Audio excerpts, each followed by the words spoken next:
Alright, this is a funny and famous story. It's called The Emperor's New Clothes.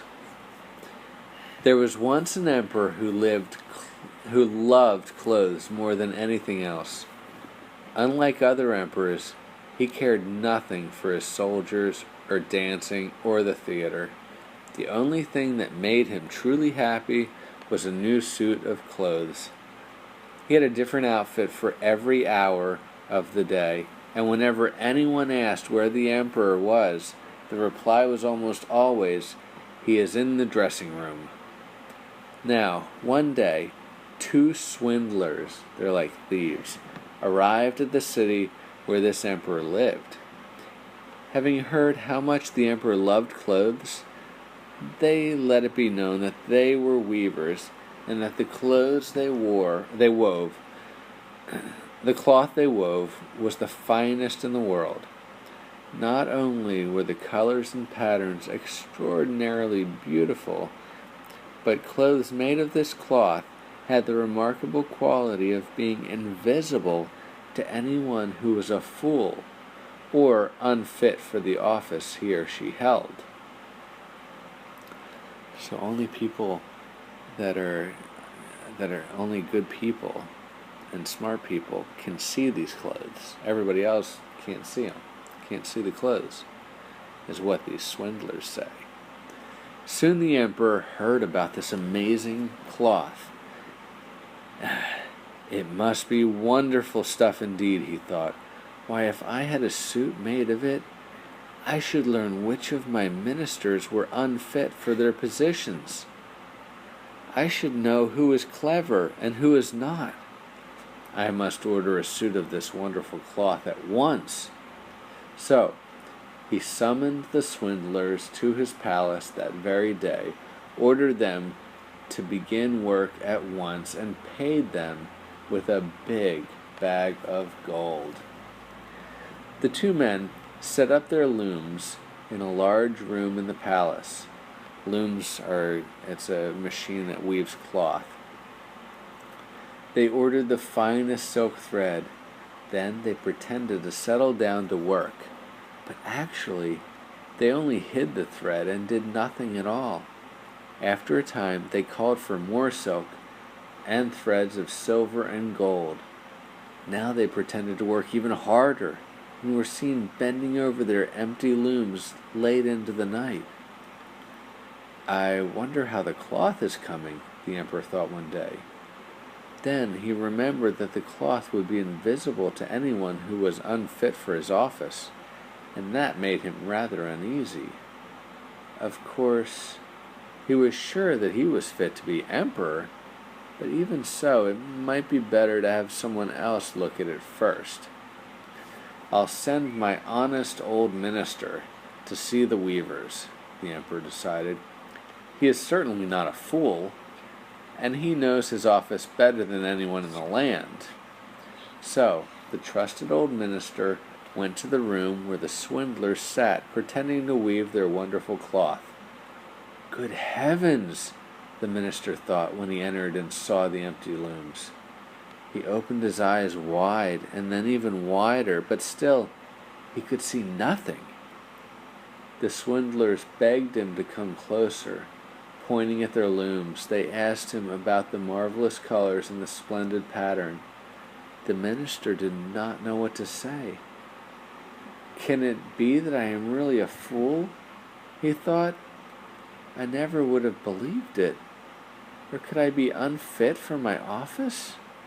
That would be dreadful. I must not let the emperor know this. Have you nothing to say? The swindlers asked him. Oh, yes, replied the minister. I am just so overwhelmed, you understand. This is the most wonderful cloth I have ever seen. What an exquisite pattern! What brilliant colors! I will tell the emperor at once. We were sure you would like it, the swindlers replied. Then they described the colors and the pattern to him. The old minister listened closely so he would be able to repeat everything to the emperor.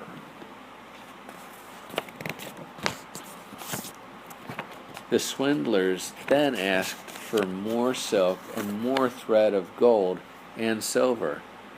As before, they hid all this away so that not a single thread came near their looms.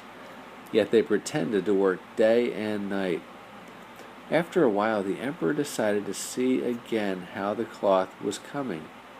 It must be nearly finished by now, he thought.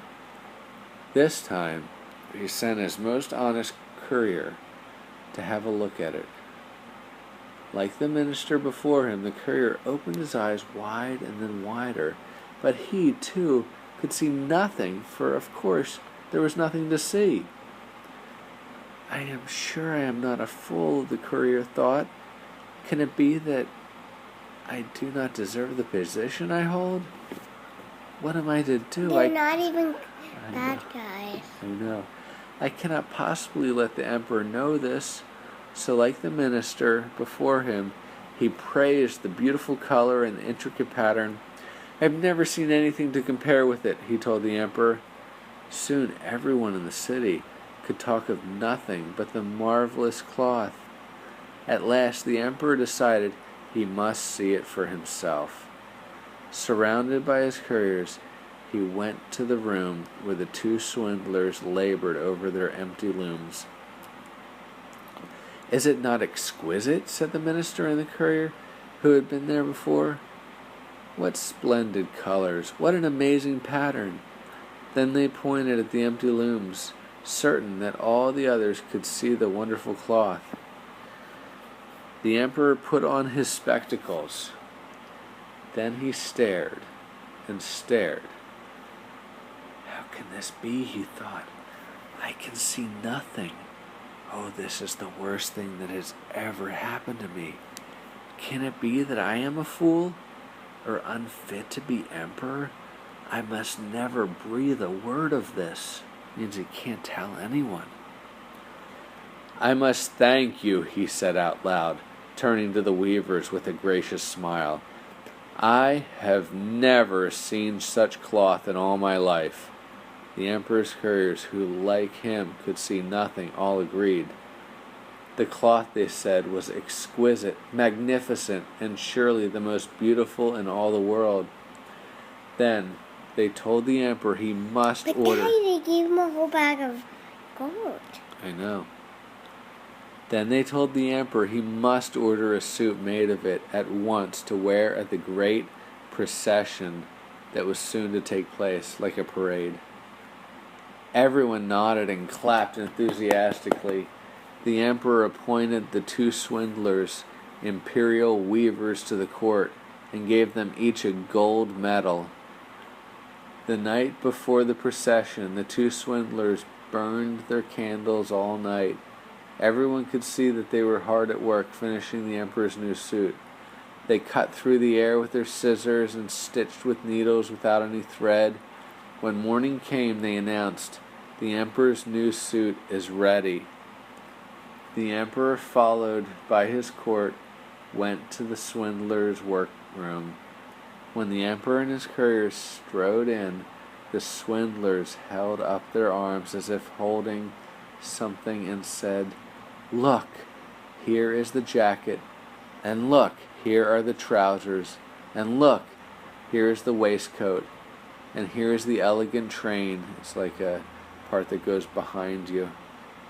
Each one, like on a wedding dress, each one is as light as a feather so that one does not feel one is wearing anything at all.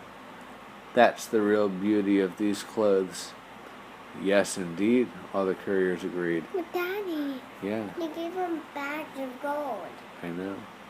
Now, if your majesty would please take off your clothes, the swindlers went on, we will dress you in your new suit.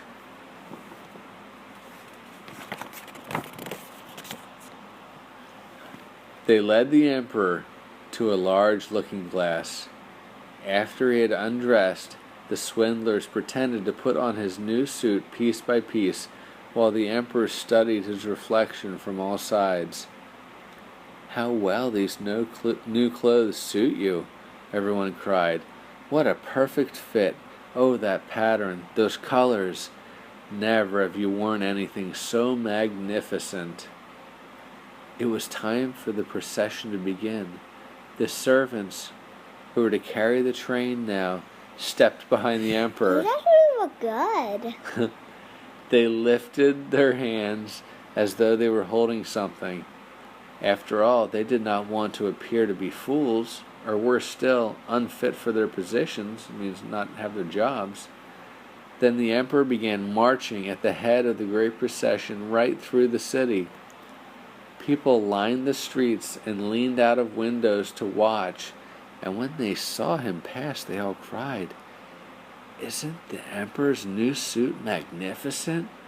What a gorgeous train! What colors! What a pattern!" No one dared admit that he could see nothing, for then his neighbors would know that he was a fool or unfit for his position, and that would be dreadful. Who could see nothing? Some of the people watching the parade. Never had any clothes of the emperor's been so admired. At last, a child peered through the crowd and cried, "But the emperor has no clothes." The mother tried to hush the child, but then she looked again. "Oh no," she said. "Can it be true?" Everyone began to whisper what the child had said. Then they all began to cry out together, "But the emperor has no clothes." The emperor heard them, and his ears turned bright red. He knew that they were right, but there was nothing he could do. And so the emperor lifted his head higher still and kept on walking. Even if he had no clothes, he would still carry himself as an emperor should, and his servants followed behind him, looking even more dignified than before, carrying in their hands a train that did not exist. So he's naked? Mm-hmm. The end. He was nudie butt. He had no clothes on at all. The swindlers tricked him. And who was the only one that would tell the truth? Kid. The boy, right.